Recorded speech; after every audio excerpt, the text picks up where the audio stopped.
दोस्तों आज इस वीडियो में बात करेंगे मेडी असिस्ट हेल्थ केयर आईपीओ के बारे में। तो आज आईपीओ का दूसरा दिन था, तो जानेंगे कि दूसरे दिन आईपीओ कितना सब्सक्राइब हुआ है और कल आईपीओ में फाइनल डिसीजन क्या होना चाहिए, इस आईपीओ में अप्लाई करना है या फिर नहीं करना है। इसके अलावा और भी कुछ आईपीओ आज अनाउंस होते हुए देखने को मिले हैं।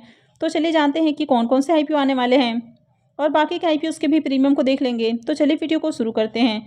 लेकिन इससे पहले कि मैं वीडियो को शुरू करूँ, अगर आप इस चैनल पर पहली बार विजिट कर रहे हैं या फिर आपने चैनल अब तक सब्सक्राइब नहीं किया है तो चैनल को सब्सक्राइब कर लें और साथ में वीडियो को भी लाइक कर दें।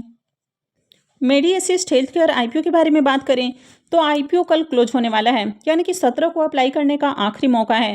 फेस वैल्यू 5 रुपये पर शेयर है और बुकिंग प्राइस 418 रुपये है। लॉट साइज 35 शेयर्स का है। आईपीओ के साइज को देखें तो आईपीओ 1171.58 करोड़ का है और ये पूरी तरह से ऑफर फॉर सेल आईपीओ है। तो चलिए देखते हैं कि आईपीओ अपने दूसरे दिन कितना सब्सक्राइब हुआ है। मेडी असिस्ट आईपीओ के डे 2 के सब्सक्रिप्शन को देखें तो दूसरे दिन भी आईपीओ में ज़्यादा सब्सक्रिप्शन नहीं आए हैं और आईपीओ अब तक मात्र 1.20 टाइम ही सब्सक्राइब होते हुए देखने को मिला है। QIBs पोर्शन में भी बहुत ही कम एप्लीकेशंस लगे हैं और आईपीओ अब तक 0.01 टाइम सब्सक्राइब होते हुए देखने को मिला है। HNIs पोर्शन 1.61 टाइम, यहाँ पर big HNIs portion 1.56 time, small HNIs portion 1.71 time subscribe हुआ है। अगर रिटेल पोर्शन की भी बात करें तो यहाँ पर भी आईपीओ को 1.71 टाइम सब्सक्राइब किया गया है। तो ओवरऑल देखें तो आईपीओ में दूसरे दिन भी ज़्यादा एप्लीकेशंस आते हुए देखने को नहीं मिले हैं, यानी कि मार्केट के अंदर इसकी अच्छी डिमांड देखने को नहीं मिल रही है। अब अगर इस कंपनी के बिजनेस की बात करें तो ये जो कंपनी है ये हेल्थ टेक और इंश्योरेंस टेक कंपनी के रूप में देखने को मिलती है, यानी कि ये जो कंपनी है एक मीडिएटर का काम करते हुए देखने को मिलती है, यानी कि जो भी हेल्थ इंश्योरेंस वाली कंपनियां हैं और जिन्होंने भी इंश्योरेंस लिया है तो उनके बीच में मीडिएटर का काम करती है, यानी कि उनको किस तरह हेल्थ इंश्योरेंस का बेनिफिट लेना है, ये जो सारी सुविधाएं हैं वो प्रोवाइड करवाती हुई देखने को मिलती है। इसके अलावा जो इंश्योरेंस कंपनीज हैं और जो हेल्थ केयर प्रोवाइडर हैं जैसे कि हॉस्पिटल वगैरह हैं तो उनके बीच में भी मीडिएटर का काम करते हुए देखने को मिलती है। तो ओवरऑल बात करें तो कंपनी का बिजनेस आपको अच्छा देखने को मिल रहा है और मार्केट में इस तरह की आपको दूसरी कंपनी लिस्टेड देखने को नहीं मिलती है। तो कंपनी एक नीश सेगमेंट में काम करते हुए देखने को मिलती है। और अगर कंपनी के फाइनेंशियल की भी बात करें तो कंपनी के फाइनेंशियल भी आपको बढ़िया देखने को मिल रहा है, यानी कि रेवेन्यू और प्रॉफिट के अंदर आपको ग्रोथ देखने को मिल रही है। साथ ही कंपनी के जो रिजर्व हैं वो भी साल दर साल आपको बढ़ते हुए देखने को मिले हैं। लेकिन ये जो कंपनी है ये काफ़ी ओवर वैल्यूड प्राइस के ऊपर आती हुई देखने को मिल रही है, यानी कि अगर आप इसके पी मल्टीपल को देखें तो इसका जो पी मल्टीपल है वो 38.22 का देखने को मिल रहा है, यानी कि कंपनी ओवर वैल्यूड प्राइस के ऊपर अपना आईपीओ लेकर आ रही है और आईपीओ भी पूरी तरह से OFS है, यानी कि कंपनी आईपीओ के जरिए जो फंड रेज करने वाली है वो पूरा का पूरा पैसा कंपनी के प्रमोटर्स और इसके एग्जिस्टिंग शेयर होल्डर्स के पास जाने वाला है। तो कंपनी को इससे 1 रुपये का भी बेनिफिट नहीं मिलने वाला है। तो यही रीजन है कि इसको लेकर थोड़ा सा यहाँ पर निगेटिव इम्पैक्ट आते हुए देखने को मिल रहा है। अब अगर इसके प्रीमियम को भी देखें तो मॉर्निंग में जहाँ इसका प्रीमियम 33 रुपये के ऊपर देखने को मिल रहा था वो अभी बढ़कर 40 रुपये के ऊपर देखने को मिल रहा है और आईपीओ में 35 शेयर्स का लॉट है। इसका मतलब है कि आईपीओ से 1400 रुपये करीब एक लॉट के ऊपर प्रॉफिट हो सकता है। अगर इसके प्रीमियम को भी देखें तो 9.5% के अराउंड इसका प्रीमियम आपको देखने को मिल रहा है। तो इसके प्रीमियम को देखें तो इसका प्रीमियम ज़्यादा अट्रैक्टिव प्राइस के ऊपर आपको देखने को नहीं मिल रहा है और आईपीओ में दूसरे दिन भी ज़्यादा सब्सक्रिप्शन आते हुए देखने को नहीं मिले हैं, यानी कि ओवरऑल इस आईपीओ की मार्केट के अंदर ज़्यादा अच्छी डिमांड आपको देखने को नहीं मिल रही है। अब कल आईपीओ क्लोज होने वाला है, यानी कि कल अप्लाई करने का आखिरी मौका है। तो यहाँ पर देखें तो कंपनी और कंपनी के फाइनेंशियल आपको बढ़िया देखने को मिल रहे हैं, लेकिन आईपीओ पूरी तरह से ऑफर फॉर सेल है और आईपीओ भी ओवर वैल्यूड प्राइस के ऊपर देखने को मिल रहा है। साथ ही कंपनी के जो प्रमोटर्स हैं उनकी हिस्सेदारी भी लगातार कम हो रही है। तो यहाँ पर आईपीओ में अप्लाई करना रिस्की भी हो सकता है, क्योंकि जिस तरह इसके प्रीमियम गिरते हुए देखने को मिल रहे हैं तो आईपीओ से ज़्यादा प्रॉफिट मिलने की उम्मीद नहीं लग रही है। हालांकि कल भी इसके प्रीमियम आपको 40 रुपीज़ से ऊपर स्टेबल देखने को मिलते हैं और इसमें QIBs पोर्शन में भी एप्लीकेशन आते हुए देखने को मिलते हैं, तो एक बार अप्लाई करने का सोचा जा सकता है। हालांकि इस आईपीओ को अवॉइड करना ही ज़्यादा बेहतर है। वैसे आपका इस आईपीओ में क्या डिसीजन रहने वाला है? आप अप्लाई करने वाले हैं या फिर इसको अवॉइड करने वाले हैं? तो कमेंट करके ज़रूर बताएं। वैसे कंपनी जिस सेगमेंट में काम करते हुए देखने को मिल रही है तो इस सेगमेंट में दूसरी मार्केट के अंदर आपको कंपनी लिस्टेड देखने को नहीं मिल रही है। तो ये इसका सबसे बड़ा पॉजिटिव पॉइंट हो जाता है कि कंपनी एक तरह से मोनोपोली क्रिएट करते हुए देखने को मिलती है।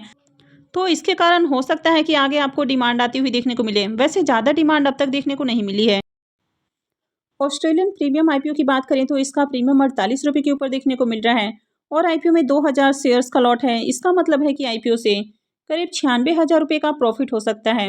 अगर इसके प्रीमियम को भी देखें तो इसका प्रीमियम 89% के अराउंड आपको देखने को मिल रहा है। न्यूज़ वन मल्टीटेक आईपीओ की भी बात करें तो इसकी भी अलॉटमेंट आज होने वाली है और इसका प्रीमियम 60 रुपीज़ के ऊपर देखने को मिल रहा है। आईपीओ में 2000 शेयर्स का लॉट है। इसका मतलब है कि आईपीओ से 1,20,000 रुपये का प्रॉफिट हो सकता है। अगर इसके प्रीमियम को भी देखें तो इसका प्रीमियम 91% के ऊपर देखने को मिल रहा है। तो इसका प्रीमियम काफ़ी हाई प्राइस के ऊपर देखने को मिल रहा है। तो ये आईपीओ आपके पैसे को डबल करके दे सकता है। 19 जनवरी से एक और इसी में आईपीओ ओपन होने वाला है और ये आईपीओ है यूफोरिया इन्फोटेक का आईपीओ। अगर इसके प्रीमियम को देखें तो इसका प्रीमियम 20 रुपीज़ के ऊपर ओपन होते हुए देखने को मिला है और आईपीओ में 1200 शेयर्स का लॉट है। इसका मतलब है कि आईपीओ से करीब 24,000 रुपये का प्रॉफिट हो सकता है। अगर इसके प्रीमियम को भी देखें तो इसका प्रीमियम 20% के ऊपर देखने को मिल रहा है।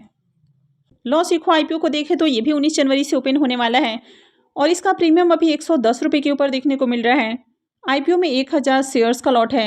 इसका मतलब है कि आईपीओ से 1,10,000 रुपये का प्रॉफिट हो सकता है। अगर इसके प्रीमियम को भी देखें तो इसका प्रीमियम 78% से भी ऊपर देखने को मिल रहा है। तो इसका प्रीमियम भी काफ़ी अच्छे प्राइस के ऊपर फिलहाल देखने को मिल रहा है। 19 जनवरी से एक मेन बोर्ड आईपीओ भी अनाउंस होते हुए देखने को मिला है। यह आईपीओ है ईपैक ड्यूरेबल का आईपीओ, लेकिन अब तक इसका प्रीमियम देखने को नहीं मिल रहा है। तो जल्द ही इसके ऊपर आपको डिटेल वीडियो भी देखने को मिल जाएगी। कॉन्स्टेलेक इंजीनियरिंग आईपीओ को भी देखें तो ये भी 19 जनवरी से ही ओपन होने वाला है और इसका प्रीमियम अभी 8 रुपये के ऊपर देखने को मिल रहा है। आईपीओ में 2000 शेयर्स का लॉट है। इसका मतलब है कि आईपीओ से करीब 16,000 रुपये का प्रॉफिट हो सकता है। अगर इसके प्रीमियम को भी देखें तो इसका प्रीमियम 11.5% के ऊपर देखने को मिल रहा है। और 22 जनवरी से एक और मेन बोर्ड आईपीओ अनाउंस होते हुए देखने को मिला है और ये आईपीओ है नोवा एग्रीटेक का आईपीओ।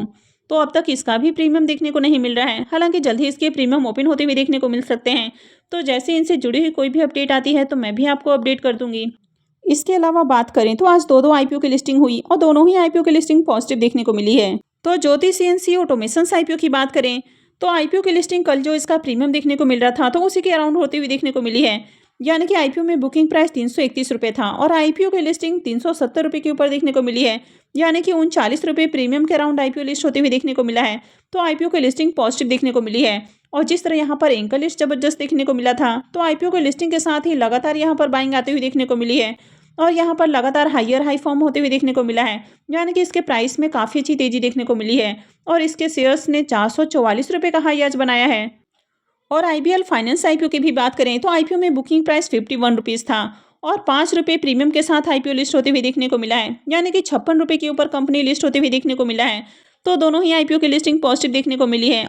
और ज्योति सीएनसी ऑटोमेशन आईपीओ में लिस्टिंग के बाद शानदार तेजी देखने को मिली है।